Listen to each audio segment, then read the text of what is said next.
বরানগরে দোকানের ভিতরে সোনা ব্যবসায়ীকে খুনের পেছনে কি ব্যক্তিগত শত্রুতা? এই প্রশ্নই জোরালো হচ্ছে, কারণ দোকানে ব্যবসায়ীর একা থাকার সময় জেনে হানা দেয় দুষ্কৃতীরা, আর এরপর ডাকাতি আর তারপর খুন। পুলিশের নজরে নিহত ব্যবসায়ীর কল ডিটেলস, কিন্তু তাঁর মোবাইল ফোন এখনো পাওয়া যায়নি।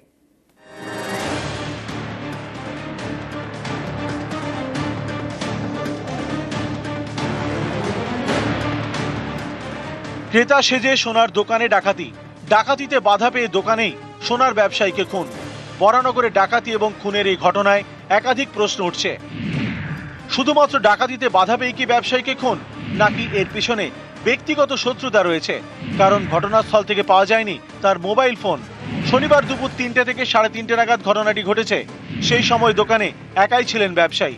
পরিচিত কেউ না হলে তো ব্যবসায়ীর একা থাকার বিষয়টি জানার কথা নয়। নিহত ব্যবসায়ী শঙ্কর জানা পশ্চিম মেদিনীপুরের দাসপুরে তার আদি বাড়ি। আগে তিনি মুম্বাই সোনার কাজ করতেন। কয়েক বছর আগে বরানগরে এসে সোনার ব্যবসা শুরু করেন। এখানে নিজের বাড়ি, বাড়ি থেকে মিনিট দুয়েকের দূরত্বে সোনার দোকান। নিজের দোকানেই খুন ব্যবসায়ী।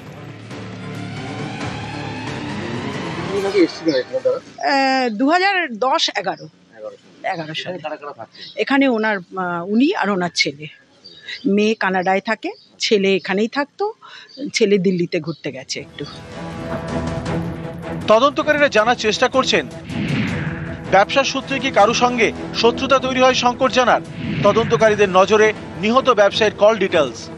শনিবার ঘটনার পরে দোকানের ভিতরে নিহত ব্যবসায়ীর দেহ উদ্ধার হয়, কিন্তু তার মোবাইল ফোন পাওয়া যায়নি।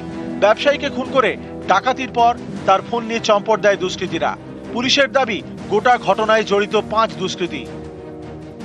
বরানগরের শম্ভুনাথ লেন এলাকায় ব্যবসায়ীর দোকান। এই দোকানের ডান দিক দিয়ে দমদম স্টেশন যাওয়ার রাস্তা। সেখান দিয়ে পালাতে দেখা গিয়েছে 3 দুষ্কৃতীকে।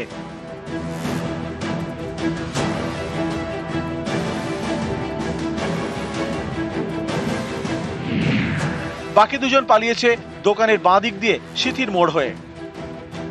এখানে দেখুন, যারা আসে না সব সারাদিন এখানে ঘোরাফেরা করে, বাইরের লোক।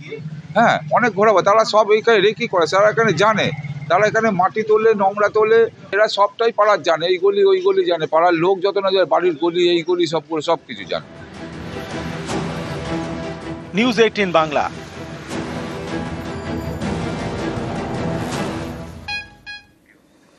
জয়পুরের হাসপাতালে বিধ্বংসী আগুন, মৃত 6।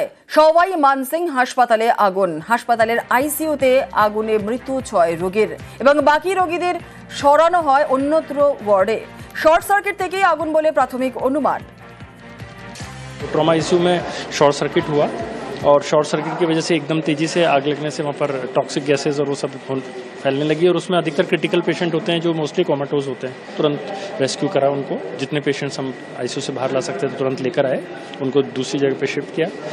इसमें से 6 जो पेशेंट हैं हमारे काफ़ी अधिक गंभीर थे, तो उनको बाहर काफ़ी कोशिश किया CPR दे के सर्वाइव करने की, पर वो बचा नहीं पाया। क्रिटिकल अभी 5 के पेशेंट और क्रिटिकल हैं। अभी हमारे FSL टीम का जांच में सामने आएगा कि कॉज क्या है, क्या कारण रहा है आग लगने का। अभी प्रथम दृष्टया इलेक्ट्रिकल शॉर्ट सर्किट लग रहा है।